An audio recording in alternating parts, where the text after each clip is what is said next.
পোনপ্ৰথমে মই সমূহ অসমবাসী ৰাইজলৈ ইংৰাজী নৱবৰ্ষৰ শুভেচ্ছা জ্ঞাপন কৰিছোঁ। আগন্তুক ইংৰাজী নৱবৰ্ষই সকলো শ্ৰেণীৰ ৰাইজলৈ কঢ়িয়াই আনক সুখ শান্তি আৰু সমৃদ্ধি, তাকে মই ভগৱানৰ ওচৰত কামনা কৰিছোঁ। যোৱা 25 বৰ্ষতো আমি যেনেকৈ সকলো শ্ৰেণীৰ জাতি জনগোষ্ঠীৰ লোকে একত্ৰিত হৈ অসমখনক এখন সুৰক্ষিত অসম হিচাপে গঢ় দিবৰ কাৰণে প্ৰয়াস কৰিছিলোঁ, 2026 চনৰ বৰ্ষতো যদি আমি সকলোৱে একত্ৰিত হৈ অসমখনক যেন এখন সুৰক্ষিত অসম হিচাপে গঢ় দিব পাৰোঁ আৰু সকলোৱে মংগল কামনাৰ্থে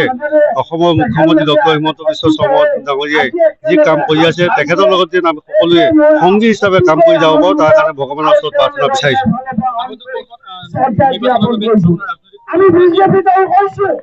ৰাজনৈতিক পৰিক্ৰমা বুজি পোৱাৰ লগতে ইয়াত বহুত দীঘলীয়া কথা ক'ব লাগিব, কাৰণ 2026 চনত ইলেকশ্যন আহি আছে। গতিকে 2026 চনৰ ইলেকশ্যনত ইতিমধ্যে ভাৰতীয় জনতা পাৰ্টীৰ ৰাষ্ট্ৰীয় নেতৃত্ব, ৰাজ্যিক নেতৃত্ব আৰু অসমৰ মাননীয় মুখ্যমন্ত্ৰী মহোদয়ে ইয়াৰ যিখিনি পৰিকল্পনা কৰিবলগীয়া সেইখিনি পৰিকল্পনা ইতিমধ্যে অব্যাহত ৰাখিছে। গতিকে তেখেতসকলৰ যি পৰিকল্পনা, এই পৰিকল্পনা নিশ্চয় সুদূৰ প্ৰসাৰী এটা পৰিকল্পনা হিচাপে গণ্য হ'ব, কাৰণ তেখেতসকলৰ যি পৰিকল্পনাৰ জৰিয়তে সমগ্ৰ অসমত বসবাস কৰা জাতি জনগোষ্ঠী লোকৰ মাজত যি সুৰক্ষিত অসম গঢ়াৰ যিটো পৰিকল্পনা, সেই পৰিকল্পনা যেন ফলৱতী হয়, এই ক্ষেত্ৰত আমি তিৱা সাহিত্য পৰিষদৰ জৰিয়তেও তেখেতসকলৰ লগত সংগী হিচাপে থাকি যোৱা 5টা বছৰে আমি তিৱা কাউন্সিলখনক এখন গতিশীল কাউন্সিল হিচাপে